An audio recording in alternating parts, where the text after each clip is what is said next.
Everyone welcome back in my new video it's me Deepak Dahal. अब छिटै नै इन्जिनियर दिपक दाहाल भन्ने दिन आउँदैछन्। सो म तपाईहरुलाई आजको मेन भिडियोमा चाहिँ के भन्न चाहिरहेको छु भन्दा थोरै समयमा एकदमै थोरै समयमा पनि धेरै कसरी पढ्न सकिन्छ। तपाईहरुले यो भिडियो हेरिसकेपछि म यति चाहिँ मलाई चाहिँ विश्वास छ कि तपाईहरुले आज जति पढ्नका लागि जस्तै 1 घण्टा लाउनुहुन्छ भने त्यही आधी घण्टा अथवा 30 मिनट्समा अथवा पनि 45 मिनट्समा चाहिँ त्यही कुरो त्यही मजाले कभर गर्न सक्नुहुन्छ त। भन्छ मैले त्यस्तो खालका टेक्निक्सहरु भन्दै आटिरहेको छु र यो टेक्निक्स भन्न आई थिंक म चाहिँ डिजर्भ गर्छु जस्तो लाग्छ। किन भन्दा इन्जिनियरिङमा इन्जिनियरिङ भनेको यस्तो सब्जेक्ट हो जहाँनेर स्टुडेन्टहरु कुनै न कुनै सेमेस्टरमा गएर चाहिँ ब्याक लाग्ने समस्या चाहिँ हुने गर्छ हैन। तर यदि तपाईहरुले एउटा मिलाएर सिस्टमेटिक तरिकाले सबै सब्जेक्टलाई म्यानेज गरेर पढ्नु भयो भने चाहिँ हो त्यो चान्स चाहिँ एकदमै कम प्रोबेबिलिटी हुन्छ। र त्यसको लागि चाहिँ तपाईहरुले कसरी चाहिँ पढ्न सक्नुहुन्छ र कुन स्टाइल र कुन माइन्डसेटले चाहिँ एक्जामको प्रिपरेसन गर्न सकिन्छ थोरै समयमा भन्ने कुरा म आज भन्न गइरहेको छु। जस्ट स्टेप बाइ स्टेप भन्छु र यो स्टेप्सहरु फलो गर्ने मान्छेले मज्जाले राम्रो गर्न सक्नुहुन्छ है त।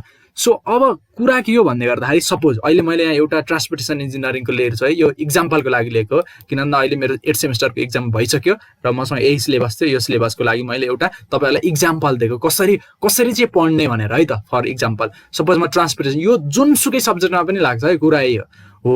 अब स्टेप 1 मा के गर्नु पर्यो, तपाई पढ्न बस्दै हुनुहुन्छ। सपोज तपाईको एक्जाम छ भने तपाईले के गर्नु पर्यो, तपाईसँग एउटा सिलेबस हुनु पर्यो है। तपाईसँग यदि तपाईले सिलेबस अगाडि राखेर पढ्नु हुन भने बिग मिस्टेक गर्दै हुनुहुन्छ। सो फर्स्ट अफ अल तपाईसँग सिलेबस हुनु पर्यो अगाडि है। तपाई कुनै सब्जेक्ट पढ्दै हुनुहुन्छ भने त्यसपछि अर्को कुरो के हुनु पर्यो, तपाईसँग जुन पास्ट क्वेशन्सहरु कलेक्सनको बुक हुनु पर्यो है। जस्तै यहाँ म देखाउँछु तपाईहरुलाई, मैले एक्जाम्पल आज एकदमै मिठो तरिकाले एक्सप्लेन गर्नेवालामा छु हैन।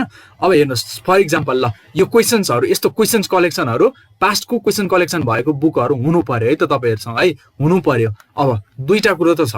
अब त्यसमा पढ्ने कसरी, पढ्न स्टार्ट गर्ने कसरी केही पनि आउँदैन। सपोज अहिले तपाईलाई 0 लेभलमा हुनुहुन्छ भने पढ्ने कसरी ल हेर्नु। अब म स्टेप वाइज भन्छु म कसरी पढ्थे म त्यो कुरालाई तपाईहरुलाई र म यति चाहिँ भन्छु म एउटा नर्मल स्टुडेन्टले पढ्न सक्ने भन्दा चाहिँ त्यही कन्टेन्ट चाहिँ मलाई लाग्छ कि म आधी घण्टा मतलब त्यसले उले कुनै एउटा नर्मल टाइपकोले 1 घण्टामा पढ्ने कन्टेन्ट चाहिँ यो टेक्निक युज गरेर चाहिँ आधी घण्टामै त्यो कन्टेन्ट सकाउन सकिन्छ भन्ने चाहिँ मेरो विश्वास हो र त्यसले मलाई काम पनि गरिरहेछ। आज त्यही कुरा म खुलाउनेवाला छु है त।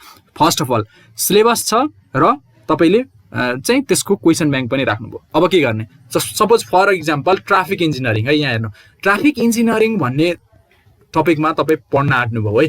अब भने पछाडी सुरु के गर्ने त, सुरु भनेको अब तपाई यहाँबाट सिधै गएर introduction scope of traffic engineering definition and scope of traffic engineering भनेर पढ्न थाल्ने हो होइन। यदि यस्तो गर्दै हुनुहुन्छ भने रङ, टोटली रङ, तपाई एकदम रङ वेमा जानुहुन्छ। कसरी पढ्ने, first of all first step त्यो गरेपछि सेकेन्ड स्टेपमा के गर्नु पर्यो, तपाईले ट्राफिक इन्जिनियरिङको सपोज यो 1.1 1.2 1.3 हरु छ नि टक्क सर पढ्ने मात्रै, केही पनि नहेर्ने भित्र है, जस्ट रिभ्यू गर्ने माथि एउटा introduction and scope of traffic engineering छ, त्यसपछि definition and scope of traffic engineering छ, ट्राफिक क्यारेक्टरिस्टिक छ हो। यसै गरी सबै एकचोटी टपिक मात्रै पढ्ने के हो भनेर पनि सोच्नु पर्दैन। ल तपाई अब यहाँ स्पिड देख्नु भने अब यो स्पिड के हो भनेर पनि सोच्नु पर्दैन, त्यो पनि गर्नु पर्दैन, जस्ट हेर्ने मात्रै, टपिक हेर्ने, बुझ्नुस् नबुझ्नुस् केही थाहा छैन तपाईलाई त। अहिले त यो बुझ्नु भएको छैन, 0 लेभलबाट स्टार्ट गर्दै हुनुहुन्छ भने चाहिँ यसरी टक्क पहिला के गर्नुहुन्छ, यो च्याप्टर नसकिन्जेलसम्म हेर्नुहुन्छ है। यसरी ल 1.5 को यहाँसम्म तपाईले सर एकचोटी पढ्नुभयो हो, टपिकहरु पढ्नुभयो, ठीक छ। अब त्यसपछि के गर्नुहुन्छ, तपाईले टपिकहरु सर टपिक हेरिसके पछाडी टपिक भित्रको अर्को स्टेप भनेको टपिक भित्रको definition and scope of traffic engineering छ नि, यो तपाईहरुको आफ्नो सिलेबस अनुसार लाउनु ल। यो टेक्निक एकदमै इट्स वर्क है, एकदमै काम गर्छ किनभने 100% मलाई काम गरेको छ यो टेक्निक र मलाई विश्वास छ कि तपाईहरुलाई पनि यो टेक्निकले काम गर्छ। यो भिडियो हेर्ने स्टुडेन्ट दुई टाइपको स्टुडेन्टहरु, मस्टली मैले फेल चाहिँ कसरी हुन्छ नि स्टुडेन्ट त्यो भन्छु हैन, मैले ठ्याक्क याद आइहाल्यो।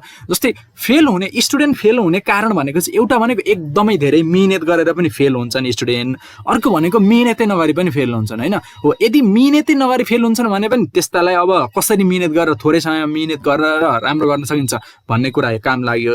जुन धेरै मिहिनेत गरेर पनि फेल हुने स्टुडेन्टलाई त ओबियसली नै काम लाग्यो। अब त्यो पढ्ने टेक्निक्स बदल्नु पर्यो क्या हामीले चाहिँ। यदि हामीले मिहिनेत गरेर पनि मिहिनेत गरे अनुसार रिजल्ट आएको छैन भने चाहिँ पढ्ने टेक्निक्स बदल्नु पर्यो है त। सो त्यसो हो भने अब हामीले कसरी पढ्ने भन्ने गर्दाखेरि मैले भने है त फर्स्ट अफ अल त्यो गरिसके पछाडि डिफिनेसनमा तपाईँले यो भित्रको सरसर एकचोटि जस्तै ट्राफिक स्टडी भयो भने ट्राफिक भोल्युम स्टडी भित्र पढ्नु पर्दैन एकचोटि टपिक हेरिसके पछाडि अर्को स्टेपमा चाहिँ गर्नु पर्यो भित्रको सर एकचोटि माथिका मेन बिचको प्याराग्राफहरू अथवा के कुराहरू एकचोटि हेर्दै जानु पर्यो है हेर्दै जानु पर्यो यो भनेको यति गर्नलाई तपाईँलाई कति मिनट लाग्छ थाहा छ यति अहिले मैले भनेको च्याप्टर 1 को यति गर्नलाई तपाईँलाई कति मिनट लाग्छ अलमोस्ट 5 मिनट्समा सकिन्छ है यो सबै 5 मिनट्स है यो 5 मिनट्सले म ग्यारेन्टी दिन्छु कि 5 मिनटले कम्तीमा पनि तपाईँको 20 मिनट पढ्ने टाइम सेभ गर्दैछ क्या 20 मिनट कसरी पनि एक्सप्लेन गर्छु यत्तिकै भन्दिनँ म जेनरल लजिक सहित एक्सप्लेन गर्छु ल अब त्यसो हो भने यति त गर्नुभयो यति गरिसके पछाडि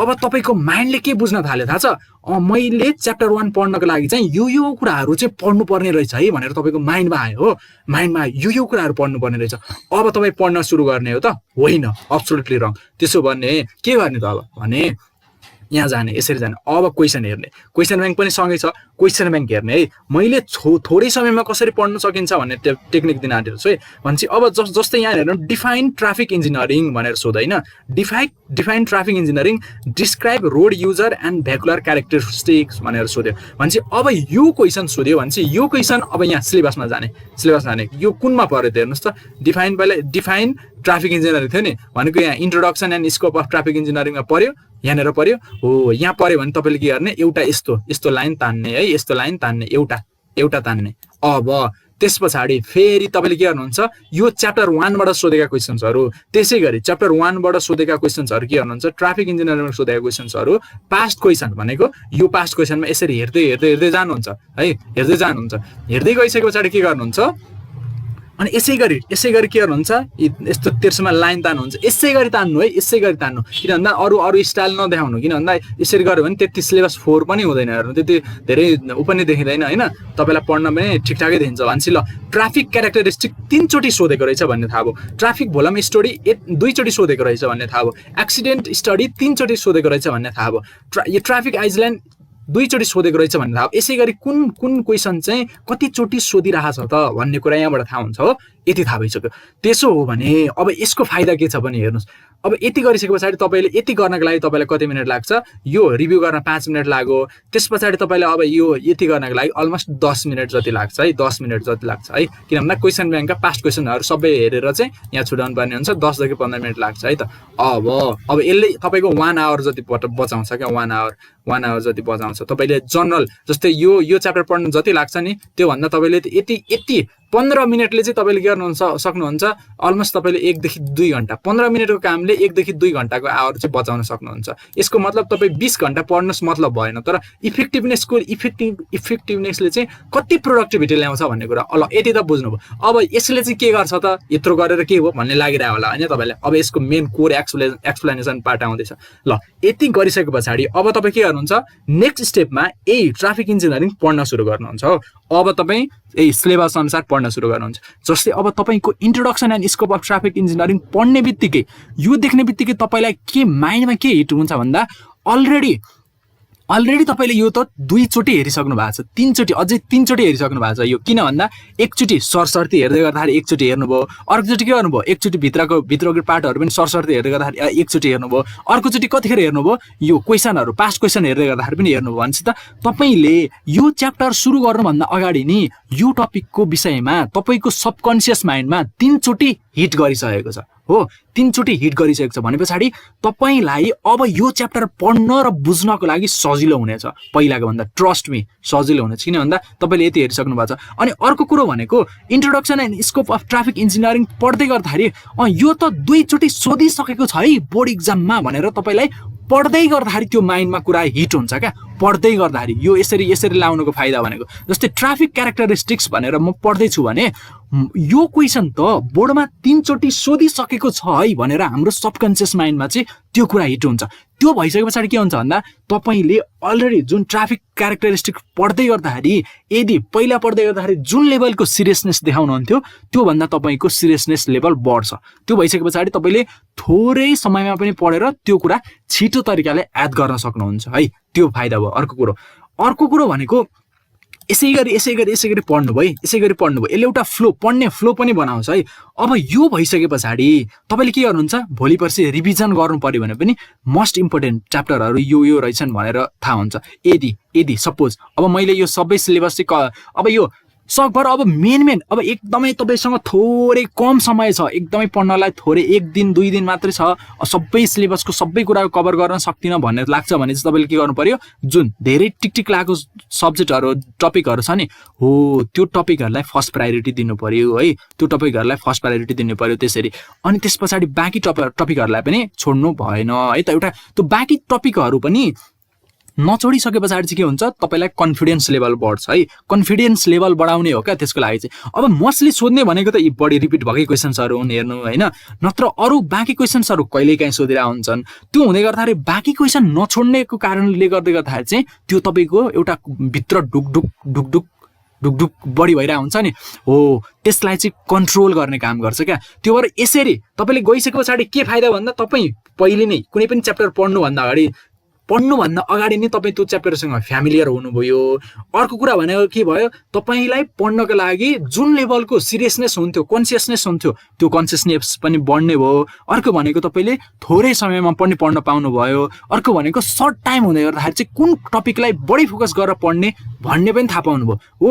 यो अनुसार चाहिँ तपाईँले एउटा माइन्डसेट बनाएर प्रिपरेसन गर्नुभयो भने चाहिँ मजाले हुन्छ है त। अब यसलाई अझै रिभिजन कसरी गर्न सकिन्छ भनेर म नेक्स्ट भिडियोहरूमा ल्याउने गर्छु होइन। अब यो मैले भनेको आइडिया चाहिँ तपाईँलाई कस्तो लाग्यो होइन, मेन भनेको धेरै मिहिनेत गर्नु पनि ठुलो कुरो होइन, तर यदि मिहिनेत अनुसारको रिजल्ट आएको छैन भने तपाईँले आफूले मिहिनेत गर्नुभएको तरिका गलत भयो होइन। त्यसको लागि चाहिँ एउटा तरिका परिवर्तन गरेर हेर्नुहोस्।